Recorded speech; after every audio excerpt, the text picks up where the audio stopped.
Hello, my name is Sue Barrow, and I would like to read you a short passage from my book Sold, which I'm delighted to say has been included in the 2024 Reading for Empathy collection.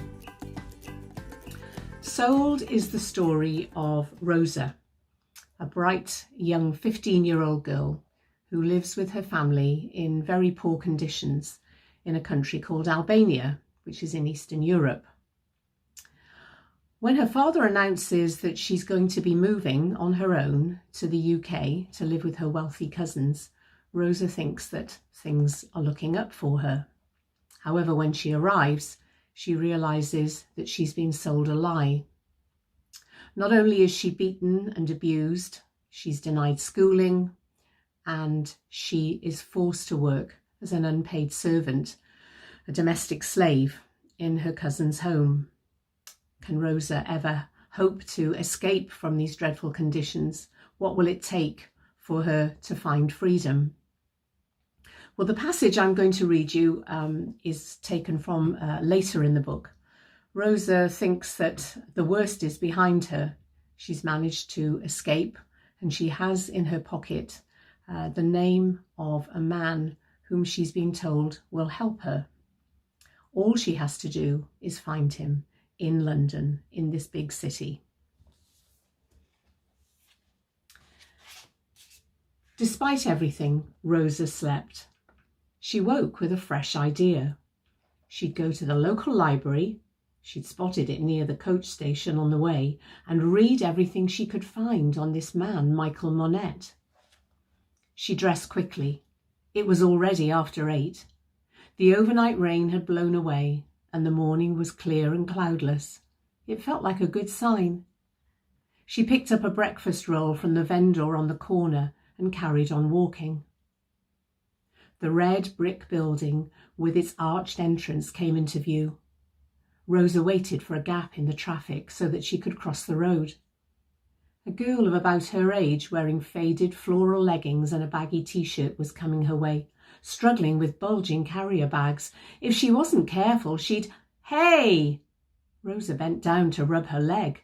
The girl had nearly knocked her off her feet.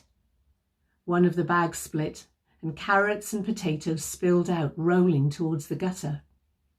The girl dropped to her knees with a groan, mumbling swear words Rosa had only ever heard her brother use. She was Albanian. "Oh no, please help me," the girl carried on, speaking English with a heavy accent. "My mother will kill me if I don't go back with everything on her list."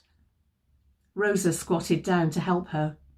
Thin scars twisted from the girl's forehead to the corner of her mouth. In a heartbeat, the girl was back on her feet, leaning out over the curb. Before Rosa had a chance to register what was happening, a dark car with wheels the size of a tractor and blacked-out windows squealed to a stop, and strong arms bundled her into the back. The vehicle swung into a torrent of traffic. Slewed across the back seat, Rosa tugged frantically at the door handle. With her other hand, she thumped the window, screaming for help. "Shut up!" Next to her, the man in khaki shorts who'd pushed her in manhandled her into a sitting position. "And don't even think about trying to get out." He was long and bony, with red hair that stood up like iron filings, and there was a sing-song lilt to his voice. The girl who had tricked her was settled in the passenger seat in front, wheezing as though she'd run a race. She jerked her head around. "Good work, Snakeface." The guard plastered a strip of coarse material across Rosa's mouth. A hood followed, thick and tight. Everything was black, the voices muffled. The car picked up speed and careered around one corner after another. It was like the chase to the bus station all over again. Rosa was thrown against the seat. The next moment they were stationary. At traffic lights? Surely people in other cars would be able to see her. No, they wouldn't. Not with those blacked-out windows. Rosa's throat tightened. Even with the hood on, there was no escaping the stench of sweat and cigarette smoke. It made her want to retch. She swallowed back the bile. She had been set up by that girl, and wherever they were taking her, there wasn't a thing she could do about it. she needed to stay calm. Well, I hope that's whet your appetite to read a little bit more of my book, and just to think about the circumstances that young people like Rosa face, and the courage, the resilience, the determination they need if they're going to escape such dreadful circumstances.